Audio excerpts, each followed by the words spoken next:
Do you know of anyone who has a hard time managing their emotions?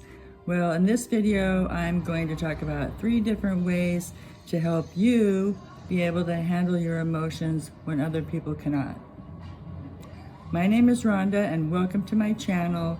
The first thing I want to talk about managing emotions is to realize that we can't really manage other people's emotions. We can learn how to respond and react and sometimes manipulate other people. But what it really comes down to is listening and listening to the other person. Because if you are listening and you're aware of the conversation and you have enough confidence to know that you're going to be able to reply or respond to the person without having to think about it while they're listening. Because first, that person is going to know about it. Secondly, if you miss something and you get distracted, that person is going to be able to possibly manipulate that in the future. But if you are a good listener and you can mirror what people say and repeat what people say, so when something comes up, then you'll be able to respond, give an educated response. And you don't let people do the projection or change the subject, one subject at a time, and try to redirect people back to that one subject. Some people get really mad when you try to do that, but a lot of times we jump from subject to subject to back to forth, and so nothing ever really gets solved. And that's when emotions get higher, because a lot of emotions come from, the most common one is anger, which all stems from fear. And so if one or the other person is feeling fearful, there's going to be more emotions. But if you can listen when you're in the conversations and keep track of your emotions and stabilize those, the other person is able to, they're entitled to their emotions, whether it's, I talk about anger a lot of times because people want to join in to the emotions of joy and laughter and happiness, because that's what we're drawn to. That's what we want, and we like those emotions. And when we say, to manage people's emotions, usually that means that we're talking about the emotions that we're uncomfortable around. And the next one is to examine what your fears are. What are you afraid of?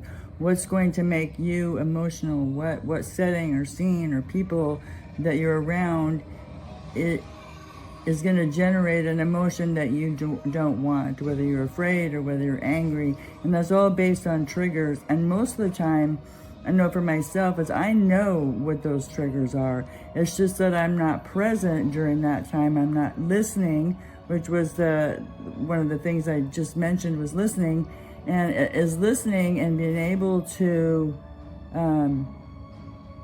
predict, a potential trigger. That's just the person that triggers you, then you have a lot of inner work to do here. But if it's something that you're aware of and you're living in the present moment, you're less likely to get triggered, and it's going to be easier to manage your emotions when you're living in the present moment.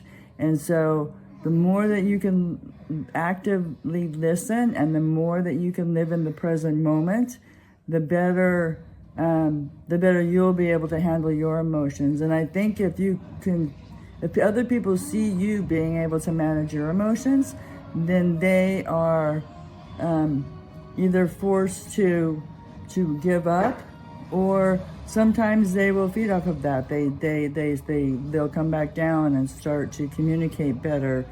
So, and if that doesn't work, you just use silence.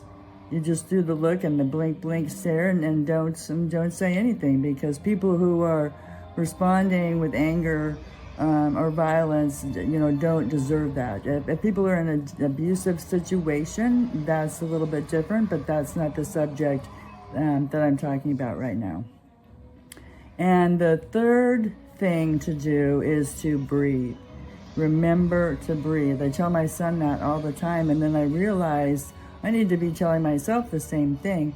And so when you're breathing, when you're talking to someone, you can breathe naturally, but remember to breathe. really kind of focus on just breathing, but not enough to where it takes your attention away from the conversation. You know, if breathing really helps, then exit or go somewhere in a different room, or go somewhere, stand in a corner, whatever, and do the breathing and focus on your lungs. And that'll kind of help clear out your mind, and so that it's able to receive more information. Basically, I clear my mind and I do breathing more now than I have, and it really works. It works in traffic. When you start focusing on your breathing, it gives your body what it needs. It gives it oxygen. It gives it focus, and it really helps for me. So in order to be able to manage our emotions, because we can't really manage anybody else's, is that we need to be able to listen in conversations and be there for the person who is talking to us. And the second thing is learning what your triggers are and what's going to upset you, and kind of work around that, and to live in the present moment so that you're able to respond more than react. And then the third one is to, hey June, the third one is to June, is to breathe, right, June? You're gonna breathe. Hi, say hi. Is to breathe and to really get yourself centered and get some oxygen to your brain so that you can think more clearly.